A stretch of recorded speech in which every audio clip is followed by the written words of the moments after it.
యేసుక్రీస్తు ప్రభువారి గురించి రోమన్ చరిత్రకారుడు చెప్పిన విషయాలు. కొర్నేలియస్ టాసిటస్ అనే రోమన్ చరిత్రకారుడు 1వ శతాబ్దంలో 56వ సంవత్సరంలో పుట్టాడు.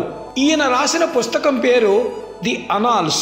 బుక్ నెంబర్ 15 చాప్టర్ 44లో యేసుక్రీస్తు ప్రభువారి గురించి రాశాడు. నీరో చక్రవర్తి కాలంలో యేసుక్రీస్తు ప్రభువారిని అనుసరిస్తున్న వారిని చాలా దారుణంగా హింసించాడు అనే విషయాన్ని స్పష్టంగా వ్రాసారు. క్రిస్టియన్స్ని ఆ సమయంలో చాలా క్రూరంగా బాధ పెట్టాడని రాస్తూ క్రిస్టియన్స్ అనే పేరు క్రిస్టూస్ నుండి వచ్చింది అని ఆయనే యేసుక్రీస్తు అని చెప్పారు. టైబేరియస్ చక్రవర్తి కాలంలో పిలాతు గవర్నర్గా ఉన్నప్పుడు ఆయన సిలువ వేయబడ్డాడని చెప్పాడు.